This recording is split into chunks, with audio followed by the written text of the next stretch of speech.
How's it going, everyone? Welcome back to another episode of Josiah's approximately 5-minute book reviews. This week, I'm reviewing Confronting Christianity by Rebecca McLaughlin.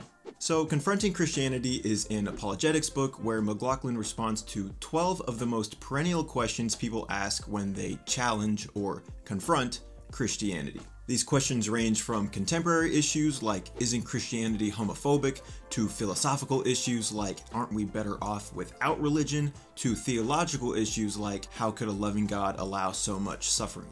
From a cultural perspective, these questions usually have easy and unflattering answers.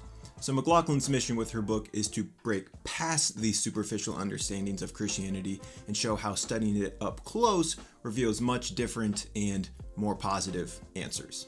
I like the analogy she uses to illustrate this in the introduction of the book. Often, when we observe from a distance, we misinterpret. Look up at the night sky and you will see much darkness, but train a telescope on the blackest patch and a million galaxies explode into view. For McLaughlin, a deeper inspection of the faith and the world it exists in goes a long way. The book is split into 12 chapters, one for each question, and in each chapter, McLaughlin combines the use of scripture, empirical studies, history, expert testimonials from both Christians and non-Christians, and her own expertise as an academic to provide that deeper inspection and respond to the question in favor of the positive truth.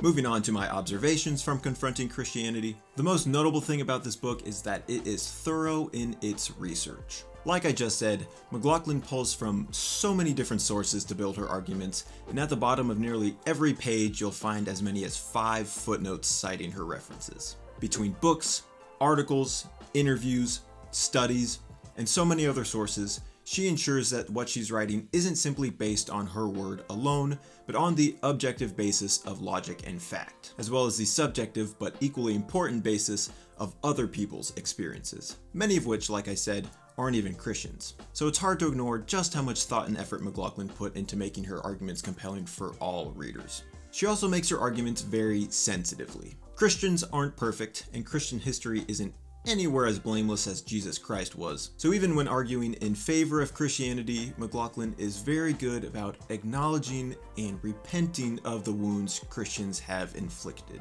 For example, in the chapter, Doesn't Religion Cause Violence?, she explains that despite public misconceptions, democracy actually has its origins in Christian teaching and that Jesus himself preached nonviolence during his ministry. So does religion cause violence? Maybe some do, but Christianity shouldn't. But still, that didn't stop misguided Christians from perpetrating violence during the Crusades, nor does it always stop Christians from abusing their power today. She acknowledges these sinful acts, condemns them, and then continues to make her argument in light of them.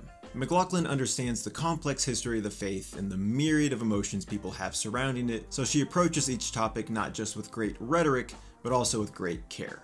To close, Confronting Christianity is a book that I think everyone should read. If you're not a Christian, it'll give you greater insight into the Christian worldview and Christianity's place in the world. And if you are a Christian, it's one of the best apologetics resources you can get your hands on. Really, this book is fantastic, and the only qualm I had with it was there were like 5 typos that I noticed, which seems pretty uncharacteristic for a book of this caliber to have, but if that's the worst of this book, then you know it's pretty good. It's compelling, it's comprehensive, it's scholarly but accessible, and it's only 223 pages, so it's not that long. I encourage you to pick it up and let it teach you something. Thanks for watching my review for Confronting Christianity. If you've read it, let me know what you think about it in the comments, and also let me know any other Christian books you'd like to see me review. If you enjoyed this video and are interested in future book reviews, give this video a like and subscribe because I have more videos just like this one on the way. Thank you so much for watching. I appreciate you all very much, and I will see you in the next one.